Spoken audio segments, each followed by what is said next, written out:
I was invited to Notre Dame's campus by the Institute for Latino Studies, their literary initiative called Letras, Latinas, and by the Raclin Murphy Museum of Art to be a poet in residence for the week. And that's included many different activities. I gave a reading of my own work, my own poems that have been inspired by visual art, and showed slides with the reading. I have been interviewed by a doctoral student. I have met with MFA creative writing students, and I've met with young people at a community organization in town. And tomorrow I have a community workshop at the Raclin. And it's all been great. And of course, though, as a writer, one of my favorite activities has been being able to spend about a day and a half here in the Raclin Murphy Museum writing my own poems inspired by artworks here.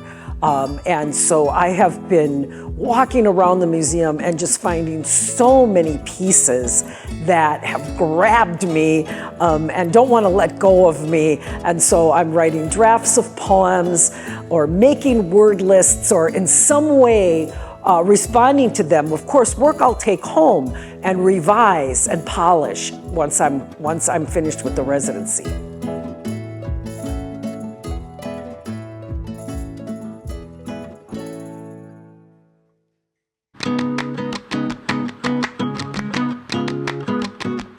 My name is Francisco Aragon, and I direct Letras Latinas, the literary initiative, at the Institute for Latino Studies. On behalf of the Institute, I'd like to thank you all for joining us to welcome Brenda Cárdenas, the current Poet Laureate of Wisconsin, who will be spending several days with us, both on campus and in the community. I have been reading Brenda's poetry since 2004, which is to say, admiring her verbal artistry for over 20 years. And I want to thank our colleagues at the Raclin Murphy Museum of Art, with whom we are partnering for this multi-year initiative that Brenda's visit this week is launching. I've been bringing my students to our campus museum for years as part of its educational mission. My principal counterpart there has been Bridget Hoyt, and I'd like to invite her to the microphone to briefly share with us the work she carries out at the museum. Please join me in welcoming her. Bridget? Thanks, Francisco. Again, I'm Bridget Hoyt, the Curator of Education for Academic Programs at the Raclin Murphy Museum, and we are thrilled about this partnership that Francisco has helped us to enter.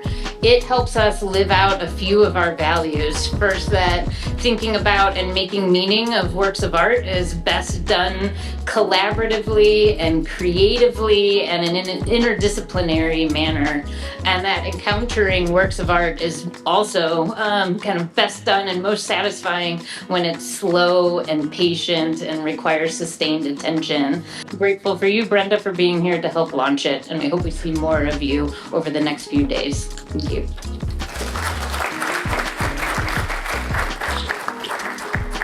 Thank you so much. Thank you both, and thank you to the Raclin and to the Institute for Latino Studies, Letras Latinas, and everybody at Notre Dame for having me.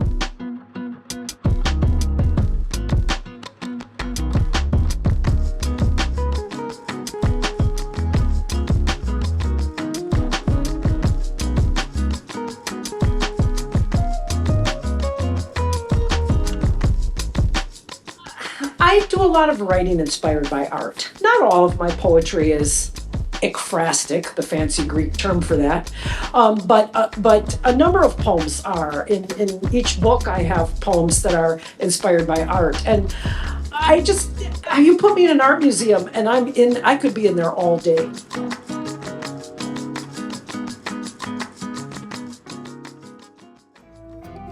Yes, the piece behind me is one of the pieces that I spent quite a bit of time with yesterday writing about. We're in the room of African art, and this piece, for me anyway, and I would imagine for most people who look at it, is making an environmental or ecological statement. You see that you have what looks like a boy, right, carrying a huge net full of items. Those items are all made out of plastic. He's hunched over. The net, there's a lot of weight to this plastic. His clothing is all also synthetic. He's not wearing natural fibers. And his head is a globe. And so the piece, for me anyway, is making a statement about what we're doing to our earth through pollution and especially through our consumption of plastic. There have been many pieces, and one that I keep thinking about is in the indigenous collection.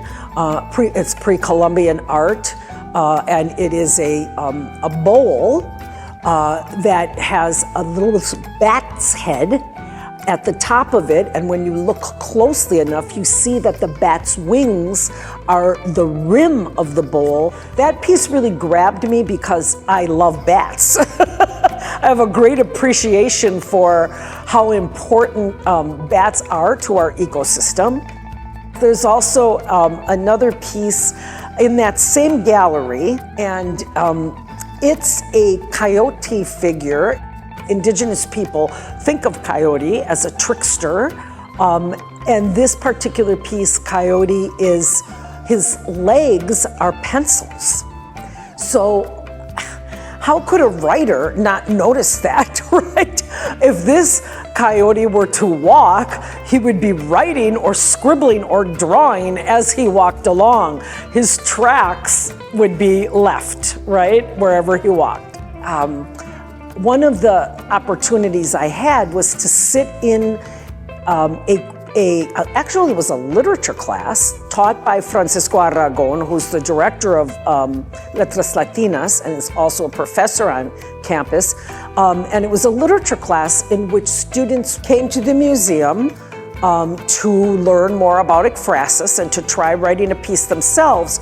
But what was unique about it was that Bridget, the person who was leading this particular session or workshop, asked the students to write in response to a piece they didn't like, to the piece they liked least in the entire collection where the students were. And, not only was it interesting to see how they responded and the conversation that they had with Bridget afterward, but it was challenging for me because I love art so much. I was like, I don't want to have to write about something I don't like. But I found it engaging, and I found it just a great lesson in seeing how once you spend time with something, your perspective can shift.